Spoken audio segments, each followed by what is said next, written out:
Il y a des douleurs qu'on ne peut pas expliquer avec des mots. C'est ce qu'on ressent quand on est blessé par ceux qui étaient censés nous aimer. Quand la main qui devait te protéger est celle qui te frappe. Quand la bouche qui devait te bénir est celle qui te maudit. Si tu regardes ces vidéos, peut-être tu portes en toi une cicatrice de ce genre. Et je vais te dire quelque chose de très pertinent aujourd'hui. Dieu t'a vu. Même si personne ne t'a cru, Dieu t'a vu. Et ce que tu as vécu, il ne peut jamais l'ignorer. Aujourd'hui, au travers de cette vidéo, je vais parler à ton cœur.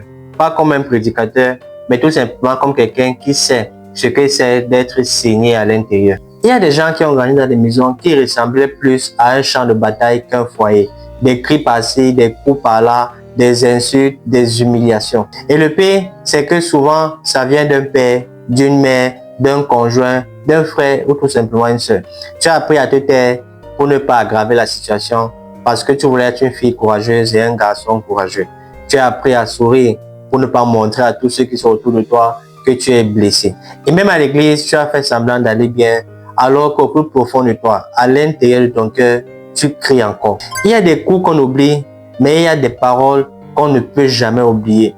Des paroles telles que tu ne vaux rien, tu ne seras rien, personne ne va t'aimer, tu es une honte. Et ces mots ont résonné comme des malédictions dans ta tête pendant beaucoup d'années. Et tu t'es beaucoup retourné vers Dieu et tu lui as posé la question, Seigneur, jusqu'à quand? Pourquoi laisses-tu perdurer cette situation? Seigneur, où étais-tu quand on me faisait mal? Mais je vais te dire quelque chose avec douceur. Dieu était là. Il n'a pas provoqué cette douleur. Il n'a pas voulu cette violence. Mais il était là avec toi et il pleurait avec toi. Et tu sais pourquoi? Parce que ton cri a toujours atteint le ciel. Le problème, c'est que beaucoup de personnes confondent l'amour de Dieu avec l'amour humain. Et quand ceux qui étaient censés t'aimer t'ont détruit, tu penses que Dieu est pareil. Non, Dieu n'est pas comme eux. La Bible nous fait comprendre dans le psaume 27, verset 10. Si mon père et ma mère m'abandonnent, l'Éternel me recueillera. Cette promesse, c'est pour toi. Même si ta famille t'a rejeté, Dieu reste fidèle. Même si on ne veut plus de toi dans ton entourage, Dieu t'a choisi. Tu dois savoir que tu n'es pas le produit de ce qu'on t'a fait, mais tu es le résultat que Dieu avait prévu pour toi. Oui, c'est vrai, on t'a peut-être brisé, mais Dieu peut faire pousser des fleurs là où on t'a enterré. C'est très important d'accepter cette vérité et de marcher dans cette vérité pour pouvoir être libre et avoir une relation fluide et paisible avec le Seigneur Jésus. Parce qu'en lisant la Bible, nous nous rendons compte que Dieu laisse parfois la violence, laisse parfois les blessures, pas pour te punir, mais tout simplement pour changer ça en témoignage vivant. Parce qu'un jour, ta cicatrice peut être la preuve qu'on peut surmonter toutes choses dans la vie, surtout quand tu es avec un Dieu qui te rend capable, qui t'a donné la force de pouvoir surmonter cette chose. Je ne vais pas te mentir, pardonner est un acte très difficile. Comment pardonner à quelqu'un qui a volé ton enfance? Comment pardonner à quelqu'un qui t'a détruit, qui t'a ignoré, qui n'a pas voulu te pousser au prochain niveau, qui n'a pas voulu que tu sois épanoui sur la terre des vivants? Tu peux beau dire qu'il m'a humilié et pour ça je refuse de pardonner. Mais Jésus te demande de pardonner, pas pour libérer ton agresseur, mais tout simplement pour te libérer toi. Tant que tu gardes la haine et tant que tu refuses de pardonner, tu restes toujours dans le passé, avec ce cœur brisé. Alors que quand tu décides de pardonner, tu donnes la possibilité à Jésus de venir guérir tes plaies et faire en sorte que cette plaie devienne un témoignage puissant pour des nations entières. Regarde la vie de Jésus, cloué sur la croix, battu à mort. Qu'est-ce qu'il a dit? Papa, pardonne-leur, car ils ne savent pas ce qu'ils font. Le pardon ne te pousse pas à oublier, mais le pardon pousse Dieu à agir puissamment au travers de ta vie et pour que tu sois une solution pour beaucoup d'autres personnes qui expérimentent les mêmes situations que toi. Tu comprends alors maintenant que tu ne pardonnes pas parce qu'ils méritent le pardon. Tu pardonnes tout simplement parce que toi, tu mérites la paix. Et cette paix, c'est Jésus qui la donne. Il dit dans sa parole, je vous donne ma paix. Je ne vous la donne pas comme le monde la donne.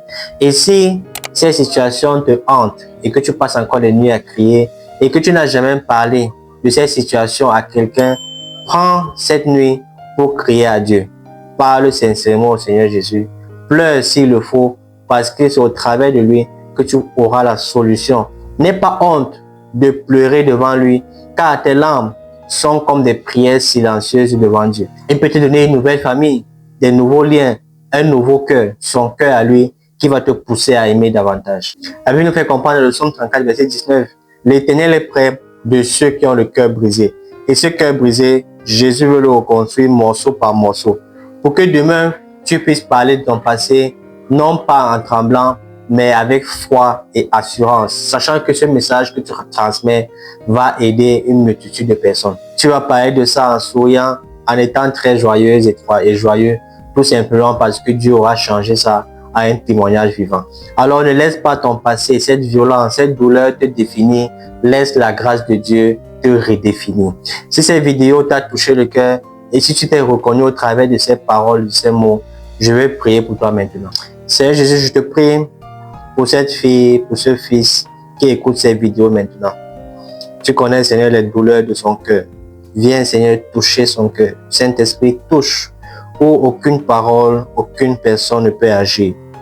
Seigneur, viens remplir ce cœur de ton amour parfait. Accorde la grâce, Seigneur, de pardonner pour qu'il puisse entrer en possession de la paix que tu avais pour lui. La paix qui va le pousser à ne rien manquer, afin en sorte que rien ne fasse défaut dans sa vie. Seigneur, je prie que par ta grâce, il est restauré et qu'il reçoit, Seigneur, tout ce qu'il a perdu, tout ce qu'elle a perdu, Seigneur, et elle marche dans la vérité de ta parole. Au nom de Jésus, nous avons prié. Amen. Si cette prière t'a touché, sache que le Saint-Esprit a commencé à agir. Partage cette vidéo, abonne-toi si ce n'est pas encore fait. Clique sur la cloche de notification pour être la première personne informée lorsque nous allons publier une nouvelle vidéo. N'hésite pas d'aller regarder les autres vidéos qui pourraient également toucher ton cœur, changer ta vie, transformer également ta relation personnelle avec Dieu. Écris en commentaire, Seigneur, guéris mon cœur. Et le Saint-Esprit va continuer son œuvre dans ta vie, dans le nom puissant de Jésus-Christ. Sache que la guérison commence maintenant et laisse le Saint-Esprit aller au bout de ce qu'il a commencé dans ta vie. Reste scotché, prends bien soin de toi et la paix sur toi. Shalom.